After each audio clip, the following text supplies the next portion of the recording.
तुम्हाला व्हिडिओमध्ये दिसतच असेल की इथे किती पालापाचोळा केर आहे। तर मी नवीन झाडू आणलेला आहे, खराटा आणलेला आहे। त्याच्या साहाय्याने हा केर कचरा अजिबात निघत नाहीये आणि तो स्वच्छ निघण्यासाठी आणि आपला हा खराटा व्यवस्थित टिकण्यासाठी तुम्हाला एक मी ट्रिक सांगणार आहे। ही ट्रिक्स वापरून मी आता केर काढतीये, तर किती स्वच्छ आणि मस्त असा हा केर निघतोय। तर त्यासाठी मी तुम्हाला अगदी एक व्यवस्थित अशी ट्रिक सांगणार आहे। नमस्कार, आजच्या व्हिडिओत तुम्हाला मी थंबनेलवरून समजले असेल की मी तुम्हाला आज खराट्याविषयी सांगणार आहे। तर खराटा जास्त काळ टिकण्यासाठी एक सोपी अशी टिप्स मी तुम्हाला यामध्ये सांगणार आहे। त्यामुळे आपली पैशाची बचतही होते। तर आपल्या घरासमोर, अंगणात किंवा बागेत स्वच्छता राखण्यासाठी आपण नेहमी खराटा वापरतो। पण काही दिवस झाडलोट केल्यानंतर आपल्याला एक समस्या येते, ती म्हणजे खराट्याच्या काड्या तुटायला लागतात, सैल होतात आणि लवकर खराब होतात। तुम्हालाही अशी समस्या येत असेलच ना, तर त्यासाठीच मी आज एक सोपी अशी टिप्स तुमच्यासाठी घेऊन आलेली आहे। त्यामुळे तुमचा खराटा हा जास्त काळ टिकेल। तर ही खराट्याची ट्रिक तुम्हाला आवडली का? आवडली असेल तर लाईक, शेअर आणि सबस्क्राईब करा आणि जास्त लोकांना शेअर करा। त्यामुळे ही ट्रिक अनेक लोकांना कळेल। आणि हो, तुम्हाला ही माहिती आहे का खराटा नेमका कशापासून बनतो? मला माहिती आहे, पण मी सांगणार नाही, म्हणून तुम्हीच मला कमेंटमध्ये लिहा आणि बघूया किती लोकांना बरोबर माहिती आहे ते। चला तर मग आपण वेळ न वाया घालवता आपण आता व्हिडिओला सुरुवात करूया। तर नवीन खराटा आणल्यावर बघू शकता तुम्ही व्यवस्थित झाडता येत नाही आणि आपण ही टिप्स वापरून त्यानंतर आपल्याला बघा व्यवस्थित असा हा केर काढता येतो। तर आता आपण बघूया तर खराट्याला आपण कोणती ट्रिक वापरलेली आहे ते बघू आपण। तर हा खराटा आहे बघा, तर हा सर्व बाजूने असा पसरलेला आहे, पांगलेला आहे तो। तर आपण काय करणार आहोत, पहिल्यांदा तर व्यवस्थित अगदी हाताने असा त्याला जोडून घ्यायचं आहे। तर मी पाहून घेतला होता व्यवस्थित, त्याच्यामुळे त्याच्या काड्या जास्त अशा लांब नाही आहेत। तर ज्या काड्या जास्त असतात त्या आपण कात्रीने अशा पद्धतीने पुढचा भाग आपण व्यवस्थित असा कट करून घ्यायचा आहे।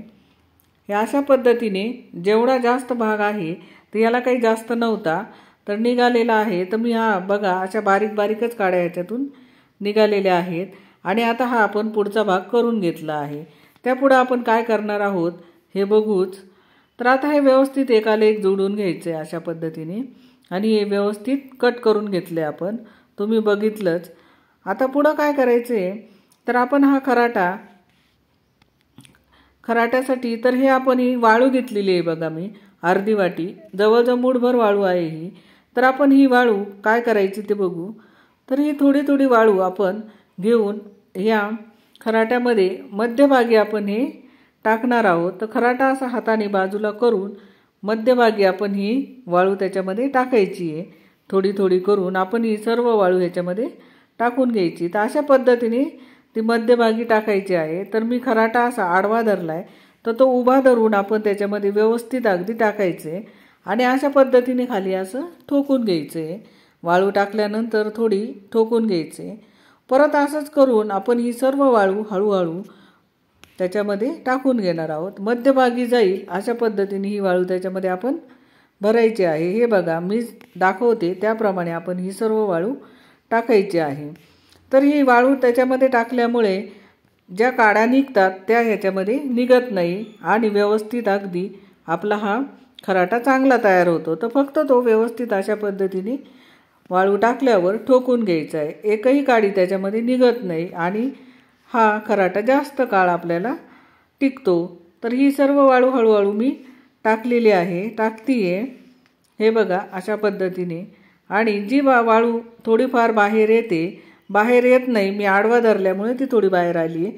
तर आपण उभा असा धरायचा आहे आणि कॅमेरामध्ये दिसला नसता म्हणून मी तो तुम्हाला आडवा दाखवलेला आहे। तर उभा धरायचा आणि उभाच आपण त्याच्यामध्ये सर्व वाळू टाकून घ्यायची आहे आणि मग तो अशा पद्धतीने आपण ठोकून घ्यायचा आहे। आणि आता बघा फिरवलं तरीही वाळू त्याच्यामधून बाहेर येत नाही। तर मी सर्वच वाळू याच्यामध्ये टाकली आहे। तर अशा पद्धतीने तो गोल गोल फिरून ती वाळू आपण त्याच्यामध्ये पूर्ण अगदी व्यवस्थित बसून घ्यायची आहे आणि त्याच्यानंतर अशा पद्धतीने हे ठोकत राहायचं आहे। हे बघा, आपण हाताने सर्व काड्या दाबून धरायच्या आणि त्याच्यानंतर हे अशा पद्धतीने ठोकायचं आहे। त्याच्यामुळं अगदी हा खराटा व्यवस्थित अगदी पॅक होतो, काडी त्याच्यापासून निसटत नाही। तर हे पूर्ण तयार झालेलं आहे बघा, बघू शकता तुम्ही। आणि आता आपण हे कितीही दिवस आपला हा खराटा खराब होणार नाही आणि आपण कुठेही अंगणामध्ये किंवा बागेत कुठेही आपण हे व्यवस्थित याने झाडू शकतो। आणि तुम्हाला ही ट्रिक आवडली का नाही हे मला कमेंटमध्ये नक्की सांगा आणि लाईक, शेअर आणि सबस्क्राईब करायला सुद्धा विसरू नका। धन्यवाद।